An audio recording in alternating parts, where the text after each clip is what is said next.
एक और बड़ी खबर है और बड़ी खबर लगातार सामने आ रही है। देखिए हालात कितने भीषण हैं, इससे आप अंदाजा लगा सकते हैं। रूस यूक्रेन युद्ध से जुड़ी बड़ी खबर यह कि यूक्रेन को हथियार भेजेगा ऑस्ट्रेलिया। ये ऑस्ट्रेलिया ने भी अब फैसला लिया है।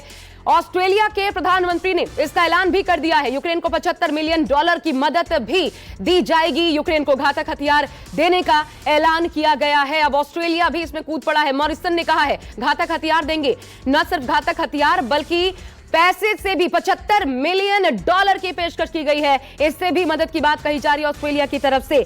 और संजीव लगातार बने हुए, संजीव एक के बाद एक, क्योंकि मदद तो लगातार मिलती जा रही है, लेकिन ये मदद क्या यही कारण है कि ये जो लगातार चाहे हथियारों की सप्लाई हो, चाहे अभी जो कह रहे हैं कि $75 मिलियन इसकी मदद करेंगे, ये तमाम चीजें ही मजबूती का आधार बन रही हैं संजीव यूक्रेन के लिए, और इसलिए ये लड़ाई लंबी खिंच रही है।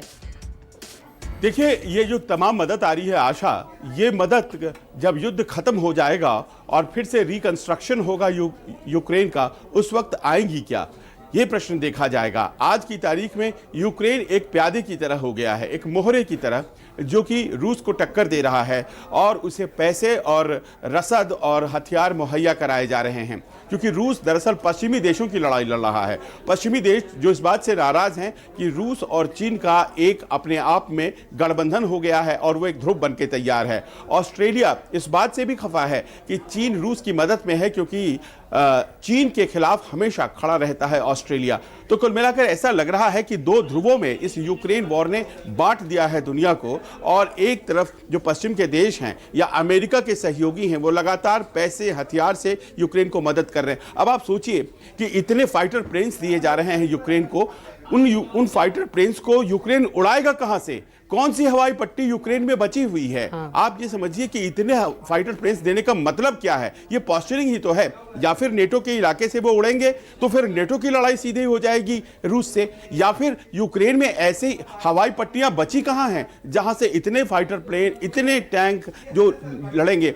आखिरकार उनके सैनिक इतने कहां बचे हैं? अभी इतने दिनों में करीब बताया जा रहा है दोनों तरफ से 5000 सैनिकों की मौत हो चुकी है। तो ये जो कोलैटरल डैमेज हो रहा है, लेकिन संजीव यहां पर यह सवाल खड़ा होता है, पॉस्चरिंग किसके लिए है? यूक्रेन जब इनका इस्तेमाल नहीं कर सकता तो क्या रशिया पर तो असर पड़ नहीं रहा? हमने देखा कल ही उन्होंने कहा कि ये जो है झूठ का साम्राज्य है, जितने भी ईयू और नेटो है ये झूठ का साम्राज्य है, कल ही पुतिन कह रहे थे। तो पॉस्चरिंग किसके लिए? देखिए, आपको एड्रेस करना पड़ेगा, दोनों एक दूसरे की दिक्कतों को एड्रेस करें तभी तो जाकर के समाधान होता है।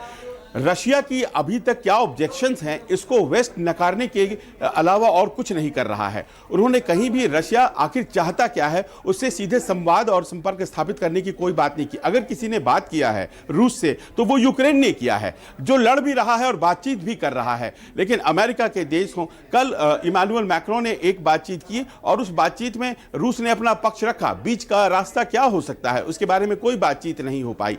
तो ये पॉस्चरिंग ही तो है ना। जब बाइडेन बड़ी बड़ी बातें बोलते हैं, जब ऑस्ट्रेलिया के लोग पैसे देते हैं, हथियार देते हैं, तो क्या ये युद्ध समाप्ति की तरफ मामला जा रहा है या फिर युद्ध को बढ़ाने की तरफ जा रहा है? इस बात पर भी ध्यान देना होगा। नमस्कार, मैं हूं मानक गुप्ता। अगर आपको हमारा ये वीडियो पसंद आया हो तो इसे लाइक और शेयर जरूर करें, और हां, हमें सब्सक्राइब और फॉलो करना ना भूलें ताकि आप देश और दुनिया की कोई खबर मिस ना करें। चाहे कोई ब्रेकिंग न्यूज हो या कोरोना वायरस से जुड़ी कोई भी अपडेट, पॉलिटिक्स हो या आपकी जेब से जुड़ी कोई खबर, इलेक्शन की कोई न्यूज हो, कोई कंट्रोवर्सी हो या फिर कोई वायरल वीडियो, सब कुछ मिलेगा News 24 पर। तो जुड़े रहिए हमारे साथ और देखते रहिए News 24।